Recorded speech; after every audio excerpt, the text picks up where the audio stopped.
Good morning mga dre. Araw ng Sabado, alas 9:30. Late na naman kami para sa part-time. Karaniwan dapat maaga to mga dre, no? Kaya lang kailangan magbawi eh. Ikaw mag-drive rin? Dapat. Paano ka magagaling yan? Uy, ang ganda ng ng Toyota, pambira. Medyo nakakapanibago lang tingnan yung mga dre, no? Yung Toyota BC4X. Kasi ang dami niyang pindutan mga dre, no? Ang dami mong dapat asikasuhin ba sa steering wheel. Tsaka doon sa niya. Dito sa center console niya, no? Pero ang ganda ng ang forma ng niya. Ang forma ng aesthetics niya mga dre, no? Mahal lang talaga. Kung gusto mo ng sasakyan maganda, mahal lang talaga, no? Nakakuha na sila ng sasakyan. Umabot daw ng ng 45,000. 45,000. Grabe. Mahal naman yun. Mas mahal pa dito, no?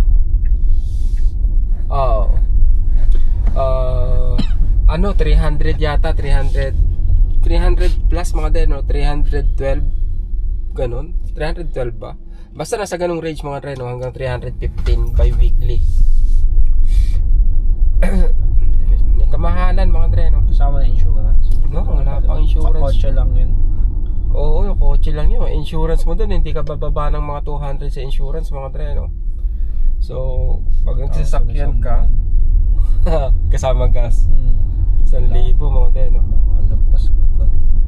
Ayun ang katotohanan pag nagdesisyon kang kumuha ng sasakyan na bago, na parang nasa 1,000 mababa sa'yo sa isang buwan, kasama yung insurance tsaka yung gas. Swerte mo na, di ba, kung 1,000 lang. Di ba nagmahal yung insurance nila? Nagmamahal yun. Sa 200 plus. Uy, mahal.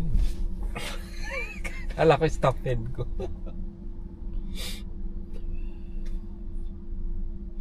Minsan nalilito ako dito mga deno sa intersection. Kasi nga nasanay ka sa stop and go. Puro stop and go rito mga deno, karaniwan sa intersection. Yung bigayan ba, first come first go. Minsan kahit nasa stoplight ako kahit naka-red gugu ako kasi may nakita akong nag-go na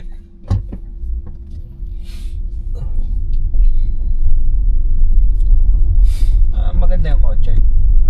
Makikita mo, ayaw mo baka nandito pa. Ano yun Toyota Corolla Cross kulay. Hindi maliit yun. Corolla Cross parang mini SUV na rin siya. Subcompact na SUV. Parang ganyan. No? Yan, dito yata. Yan yata Toyota ba yan? Nissan to. Nissan ba yan? Ito yung kay... Ito? Oh, hindi RAV4 yan Ayun! Oo. Kulay, right? Oo. Ano sasakyan? Ayun Ang kulay Oo. Yung red na yun.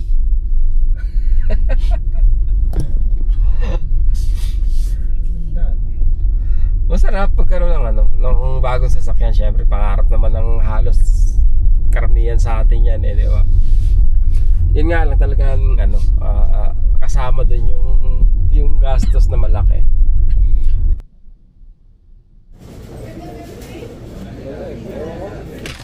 Mas ba aircon natin? Oo, gawin natin yan. Gagawin natin ngayon yung sisilikon tayo ng CR ng bathtub. Kasi yan. Tapos nag-text sa akin si Audrey doon sa may sa may labahan, sa may mga washing machine. May lababo doon, di ba? Gusto nila maging accessible yun. Hindi ko maintindihan bakit kailangan ng lababo doon sa laundry area. Di ba? Parang accessible, dilipat na yung mga doon. Ayun nga gusto niya mangyari, parang iusog yung washing machine o yung dryer. Pag bumili ka ng sasakyan, Rain, ano sasakyan kukunin mo? Tesla ako. Tesla ka?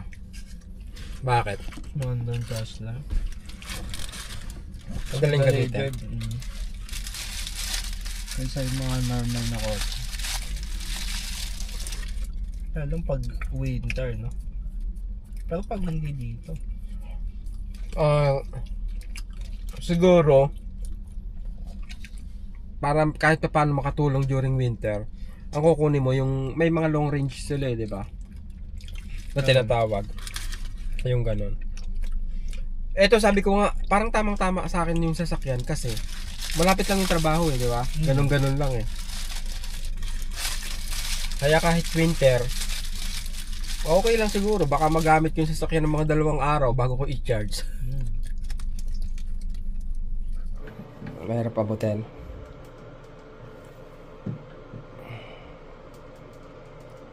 Okay lang ba kahit ang tingin? Okay lang yan. Medyo diinan mo para... Okay. Dito ka sa kabila. Medyo challenging ang silicone mga dreno.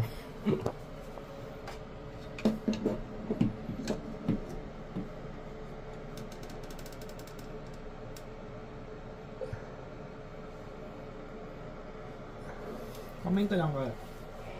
Teka lang. Pala, nagpalit ako na ito mga dreno. Ito yung sira eh. Pinalitan ko lang. Teka. Ako ano ha. Teka lang. Tama. Yan na.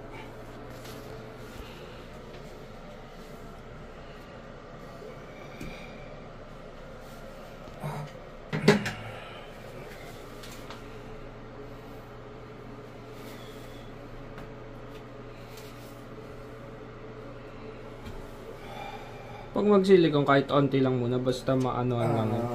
Hindi, minsan mas okay na marami para sumiksik siya dun sa loob.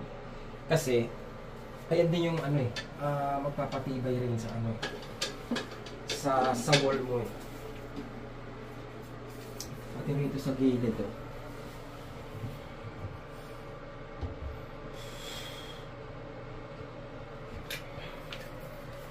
Itong mahirap.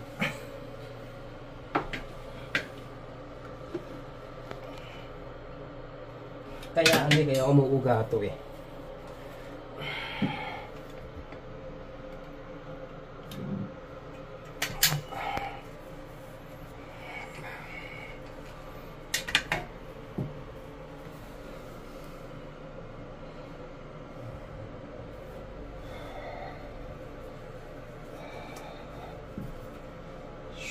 Kaya pala, no, lagyan ko madami, tapos saka gagamitin ko lang ang kamay ko.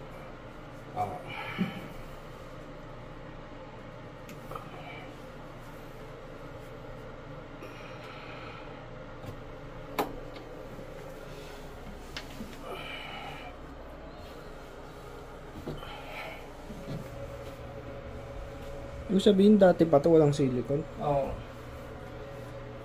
Kaya umuuga, mga dreno. Buti tinanong ko siya, pinakita niya sa akin, sabi niya umuuga. Uuga talaga kasi nga walang silicone. Lagyan mo na lang kayo ng silicone yung mga sa shower nito. Alin? Ayun, yung isa. Alin? Meron pala. Meron yung transparent. Oo. Kaya. So, nakatapos na kami rin sa isa, mga dreno. Dito naman tayo sa susunod na apartment. Dito silicone din. Doon sa kabila, ang nakita ko lang problema doon, yung yung takip ng saksakan niya, mga dreno. Tapos tinanong ko yung tenant kung may problema siya. Tapos siya sinabi niyo nga umuuga yung lababo.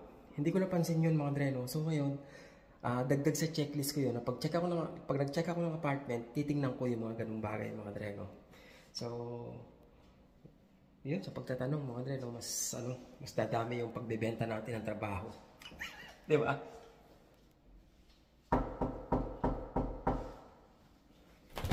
Sakto, mga dreno. Sa yung ano rito. Wala rito yung tenant. 2 weeks daw, wala. Boom! Ito yung sinasabi ko sa yung trabaho na hindi inano Reno. Hindi kininis. Ito pa oh.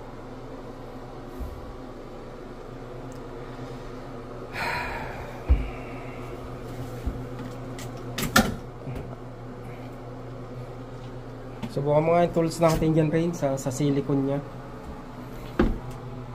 Subukan mo yung bagong bili natin tools.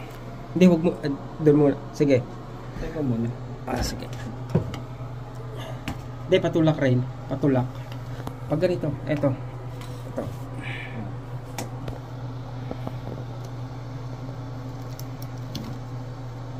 Lang. Ha? Hindi, okay. Hindi yata masyadong matagal kasi. Okay.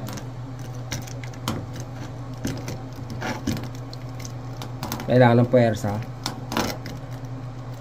Ewan ko, baka dahil makapal yung sili. Bagay, no? Subukan mo dito.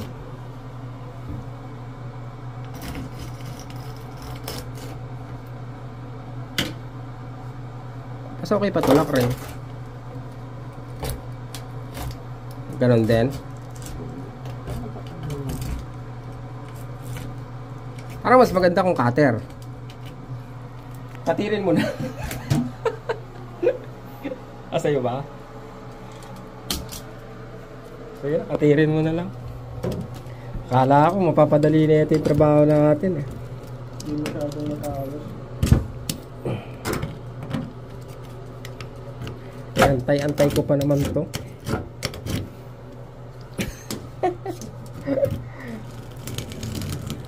Yun. Yun pala oh. Kailangan nga rin.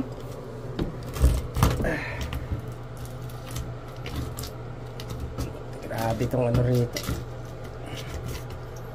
Oo nga. Teka, takpan natin yung ano rin, yung butas. Oh. Para hindi pumasok dyan yung mga silicone.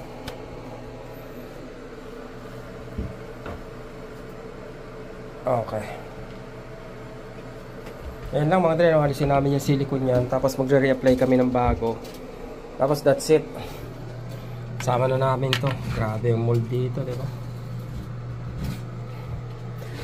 Kung mauga yung mga ganito nyo mga dre, no? Napansin nyo mauga. O kaya yung mga, kung ano mang meron na closet, ano, lagyan nyo lang ng silicone mga dre, no? Kasi kahit pa paano kakapit yan eh. Nagpapa, ano eh, magpapa-stable.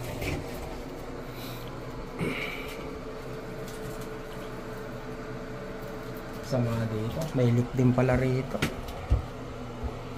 Tsaka yun nga, pinaka worst na nakikita ko yung bintana niya mga dre, no? Parang corroded na. Ayan, no?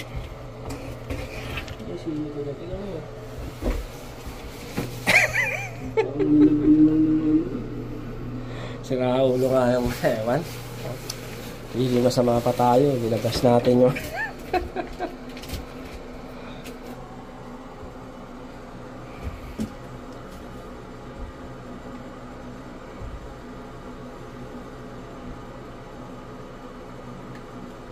pagkalanganin ka na, simula ka na sa baba, babalik na rin mo naman yung ano mo. Yan, pag ganyan naman. Oo. Basta dapat naka-angulo yung, yan, nakaganyan yung ano mo, silicone mo.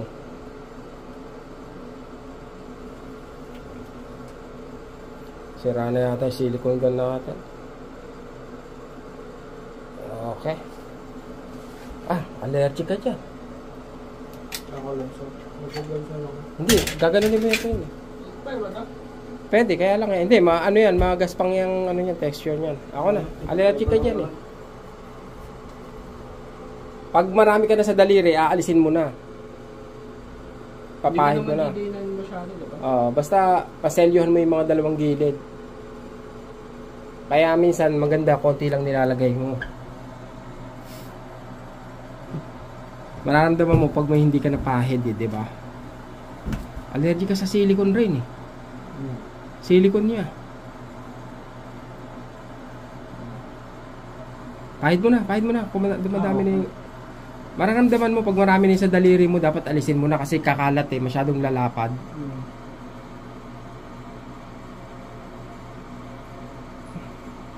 Pag may kalat yan nasa daliri mo rin, baka mabulok yung kamay mo.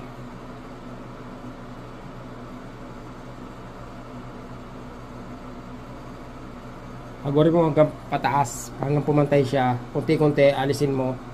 Yan, pag ganyan.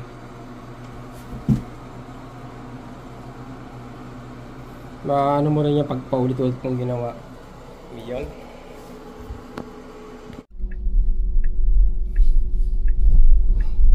Tapos na tayo mga dreno. Ngayon naman, ano ba? Hindi muna ngayon mga dreno.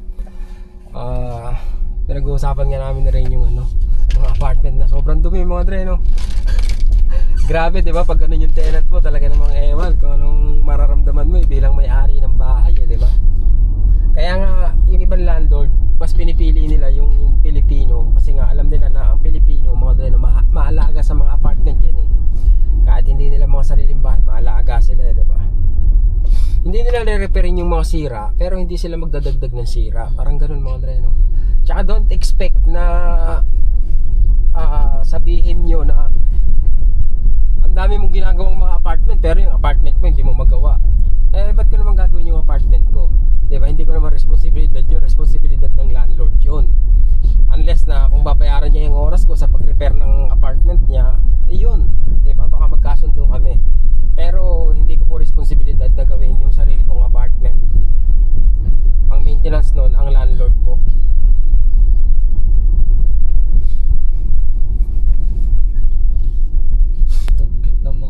Dugyot, ang dumi, ang bihira. Yung nasa apartment 7, di ba? Yung paalis ngayong katapusan.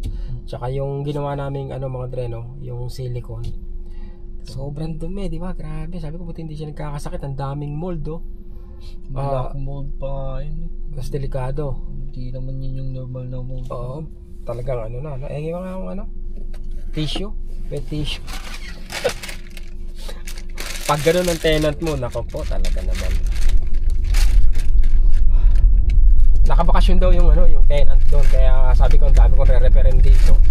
Kinuha ko na yung susi. Saan ko nilagay yung susi rin? Nandito ba? Oo, baka nasa puso. Tingnan mo ako, nailagay ko dyan. Kinuha ko yung susi mga dreno kasi magbabakasyon din yung caretaker. Dilaw yung Isa lang? Hindi, dalawa yun eh. Hindi, lagi naman may bombe. Dami bombero, baka may sunog na. Sila ng barikada, may sunog nga ito, no? Saka meron silang ladder, ay no? Nakataas. May sunog nga. Parang nag-evacuate siya. Ang tagal kong walang insurance dito mga dreno sa apartment. Pero mula nung nagkasunog yung katabing bahay namin, doon ko na-realize kung gaano ka-importante na may insurance ka kahit nasa apartment ka lang. Kasi hindi ko naman alam mga dreno na pwede kang kumuha ng insurance kahit nangungupahan ka lang. Kasi nga pag nasunugan ka, nako po, imagine madama yung mga damit mo, yung mga appliances mo. Di kawawa ka, di ba? At least kaya kung may insurance ka, kahit makakuha ka man lang ng mga 15 hanggang 30,000, may panimula ka, di ba? Kaya napaka-importante po na kuhanan nyo ng insurance yung mga inuupahan yung apartment. Meron pong mga niyan na 20 hanggang 50 mga dreno yung mga insurance. Huwag kayo manghinayang sa mga dreno, sa insurance na babayaran nyo sa mga apartment nyo kasi hindi nyo alam kung kailan pwedeng mangyari sa inyo yan di ba? Nasa uli ang pagsisisi.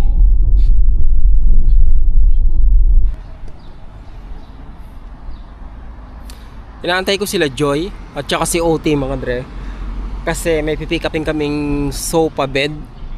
So ako yung magdadrive ng U-Haul papunta ron sa kila Joby kasi sila Joby lilipat na sila ng bahay ngayon. Hindi na nila dadalhin yung sofa bed tsaka yung mattress, kukunin namin yon para kila Joy. U-Haul, kukuha kami ng truck mga dreno. Ganda ng kotse nila di ba? Nice car. This morning when we went through the window and then we saw the sun hitting the car, it was shining like. And there was another red car in front of it, and this one wasn't shining.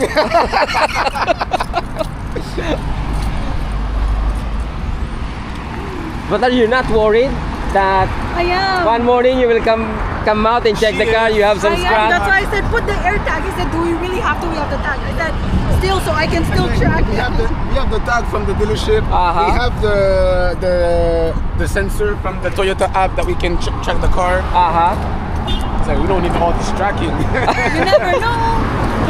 The only thing is that if the car is under like a basement, if the signal is not strong enough, then we might not detect it that much. Yeah. Gosh. What's wrong with these people? Whenever it's hot, people get crazy, no?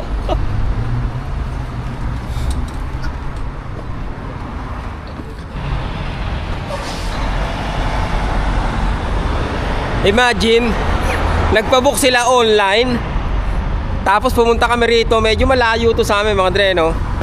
Pagdating namin dito, walang maibigay sa amin truck kasi na-overbook daw sila, kaya walang available.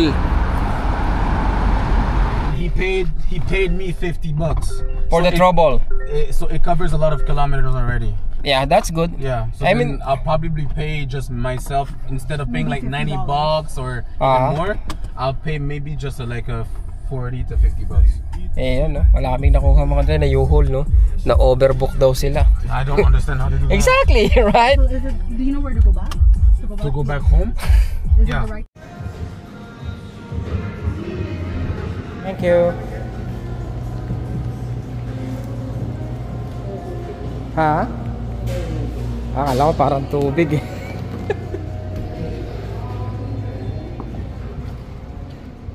Alam mo, saan ko yung pinto? Dito rin.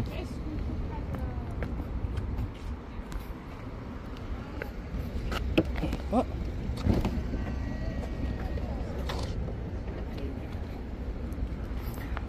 Preso tea. Dati akala ko ano yung mga dito preso teya. That's it mga Dre. Makatapos na naman tayo ng isang araw. Kumita na naman tayo. Ay hindi pala kumita, nakabawi pala no, sa pinambili natin ng mga kape at ng kung ano-ano. Anyway, yun nga mga Dre, no. Paano ba nangyari dun sa U-Haul? Sabi sa U-Haul na overbooking daw sila, kaya wala na silang maibigay na truck sa amin. So tinuturo kami na pumunta sa downtown at doon daw maraming available. At yun, kumbaga ang sabi ni Oti, yung boyfriend ni Joy, parang humingi siya ng compensation nga mga Dre, no? Kasi nga sayang talaga yung oras namin kasi mahigit 30 minutes yung binyahe namin papunta ron eh, o sabihin natin 30 minutes eh. Yun, kahit pa paano binigyan naman siya ng $50 na discount. So okay na rin yun mga Dre, no? Ngayon nagpunta sila sa downtown, hindi na kami nakasama kasi nga may tinapos pa kami. Hindi ko lang alam kung nakakuha nga sila ng truck doon sa downtown mga Dre, no? Bakit tanong, mamaya tatawagan ko. Okay mga Dre, hanggang bukas ulit, samahan niyo ulit kami. Marami kaming gagawin sa mga apartment.